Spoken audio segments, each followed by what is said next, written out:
shop that I took, we would have a cross that came down up front. And then they would call kids up front. And I remember a couple of times actually sneaking out and praying for kids and seeing what God was doing. This is a high like no other. And as that high, I'd like you to picture this. This crowd here, probably about 5,000 people. Now, what if they weren't here to see Ron Luce? Instead, they were here to see Jesus. And Jesus turns to Peter and says, "Now you feed them." But they're hungry. They can go to the concession stands, right? They're right there. But there's no concession stands back then. They can't feed them. Jesus says, "You feed them." So Pete, I'm sure, freaks out along with the rest of the disciples. "Guys, what are we going to do?" They go searching around. They find 5 loaves and 2 fish.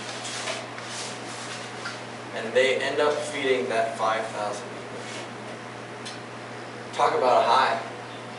That was Peter's day-to-day walk. He walked step in step with Jesus for 3 years.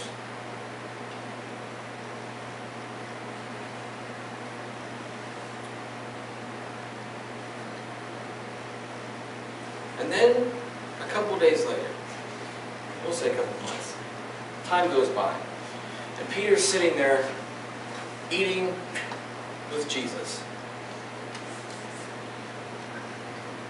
And Jesus is talking about how eventually people are going to walk away from it. Everybody sitting at this table is going to walk away. Eventually. Peter hears this and goes, "No way. Jesus, there's no way that me, Rocky," that was his nickname, Rocky. "Me, Rocky, I will never walk away from you." Jesus just turns to Peter. He says, "Yeah, you're going to. Tonight, actually. 3 times. Not just once, 3 times. And then that rooster's going to crow. You know the one with the gimpy wing across the street? Yeah.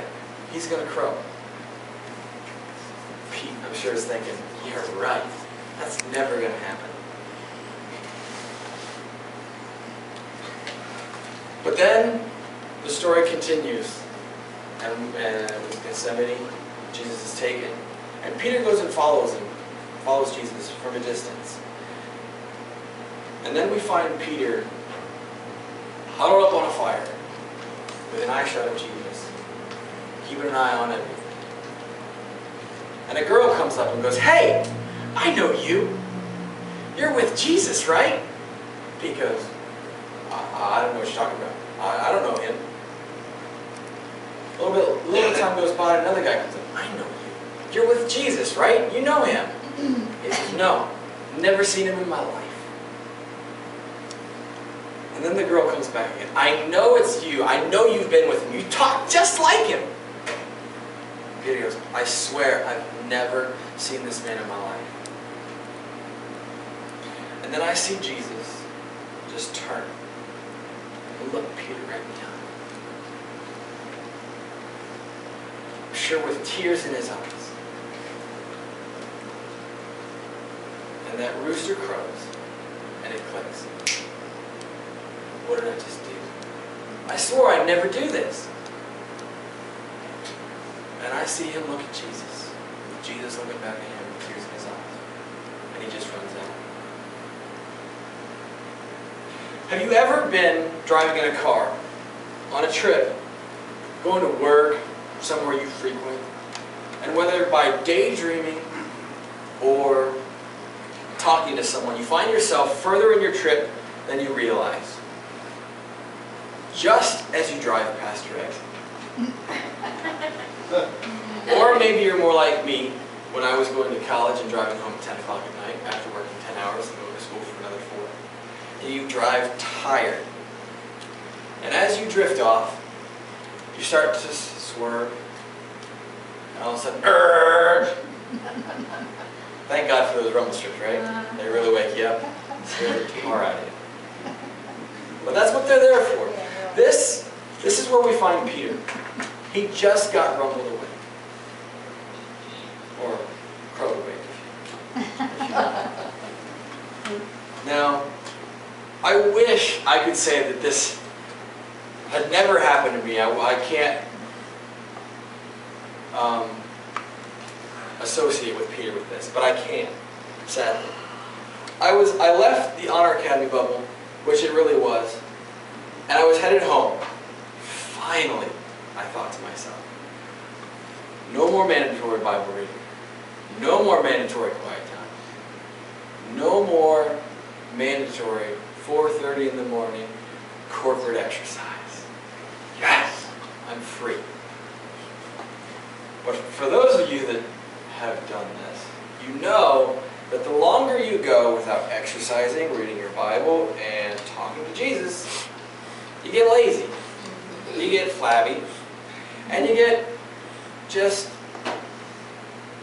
yeah. Well, this is where I was. This is my life.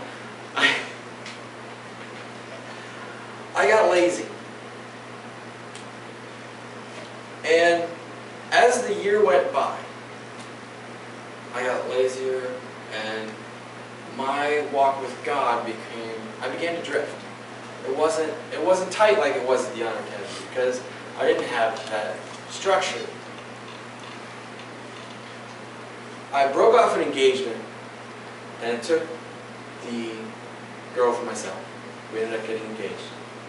So I was engaged.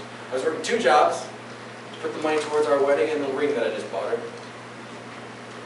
But the problem was while I was at work, I was a huge flirt. But I didn't see a problem with this, because I was drifting. At work, I saw myself as single. There wasn't any problem with it. What my fiance didn't know wouldn't hurt her.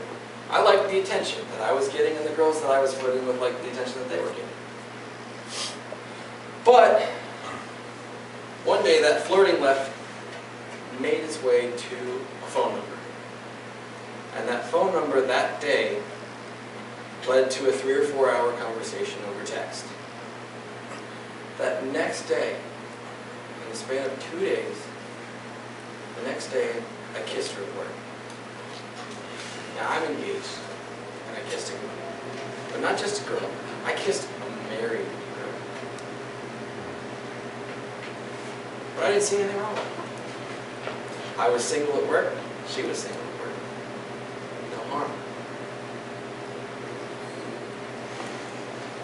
And this started a year-long affair. It ended my engagement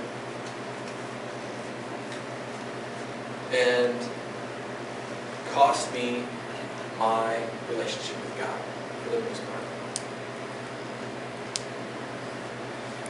Through that year, we would meet at this place halfway between her house and the job that we worked at.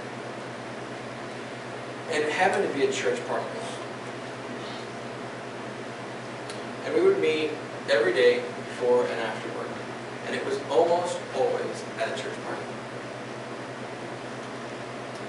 I think for me this was kind of a subconscious thing. I mean, I was walking with God and I really didn't care. I chose this. I did this absolutely willingly. I knew it was wrong. I knew I shouldn't do it, but I did it anyways because I wanted to do it. And I think this was kind of my middle finger to God. I don't care anymore. Whatever.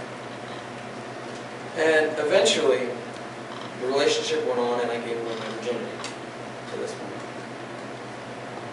And she became my God. I replaced the God that I had never met, never seen, with the woman that I could. And I got my love, my hope, and my strength from her.